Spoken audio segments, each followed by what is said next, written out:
এই চাকরানি একটি মাছ রান্না করে, এরপর মাছটিকে কয়েক টুকরা করে মাঝখান থেকে এক টুকরো সে খেয়ে ফেলে। এরপরে মাছটিকে জুড়ে দেয় আর বিড়ালকে কাটা খাইয়ে দেয়। এরপরে চাকরানি মাছটি রাজার পেয়াদাদের কাছে দিয়ে দেয়। রাজার পেয়াদারা মাছটি নিয়ে রাজপ্রাসাদে চলে যায়। আসলে এই মাছটির লম্বা একটি কাহিনী রয়েছে। এই রাজা ছিল নিঃসন্তান, তার কোনো ছেলে ছিল না, সে খুবই দুঃখী ছিল। সে সবসময় চিন্তা করতো আমার মরার পরে এই রাজত্ব কে ধরে রাখবে, এই জন্য সে তার রানীর সাথেও ভালো করে কথা বলতো না। একদিন এক গরিব বেদের পরিবার রাজপ্রাসাদের সামনে দিয়ে গান গাইতে গাইতে যাচ্ছিল, তখন রানী তাদেরকে অনেক খাবার দেয়, তারা সেটি খেয়ে খুবই খুশি হয়। এরপর বেদনী রাজরানীর হাত দেখে বলে, তুমি যদি এই মাছটা এনে খেতে পারো তাহলে তোমার একটি সন্তান হবে। এই কথা শুনে রানী এতটাই খুশি হয়, দৌড়ে রাজার কাছে গিয়ে সমস্ত ঘটনা খুলে বলে। রাজা কিছুতেই এই কথা বিশ্বাস করে না, তখন রানী তাকে এই কথা বলতেই থাকে। সকালে দুপুরে রাতে এক পর্যায়ে রাজা অসহ্য হয়ে পেয়াদাদেরকে বলে এই মাছটি ধরে নিয়ে আসো। তখন পেয়াদারা নদীর পাড়ে গিয়ে এক জেলেকে বলে মাছ ধরে দিতে।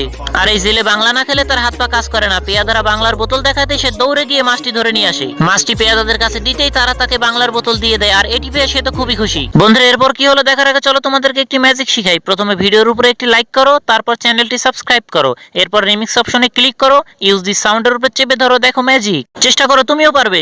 এরপরে পেয়াদারা মাছ নিয়ে চাকরানির কাছে দেয়, সে রান্না করে রানীর জন্য পাঠিয়ে দেয়। রানী মাছটি পেয়ে খুবই খুশি হয়ে যায়। ওই দিন রাত্রে মাছটি খেয়ে সে যখন ঘুমিয়েছিল হঠাৎ করে তার পেট বড় হয়ে যায়। এটি দেখে রাজা তো খুবই খুশি হয়ে যায়, কিন্তু দুঃখের কথা চাকরানি মাছ খাওয়ার জন্য তারও পেট ফুলে যায়। অন্যদিকে কাটা খাওয়ার জন্য বিড়ালেরও পেট ফুলে যায়। পরের পর্ব দেখতে চাইলে কমেন্ট করে জানাও। বন্ধুরা, নামাজের কথা স্মরণ আছে তো? নামাজ অবশ্যই আদায় করবে, আর নামাজের দাওয়াতটি ভালো লাগলে একটি লাইক করে চ্যানেলটি সাবস্ক্রাইব করে দাও। পারলে কমেন্ট বক্সে আল্লাহ লিখে যাও।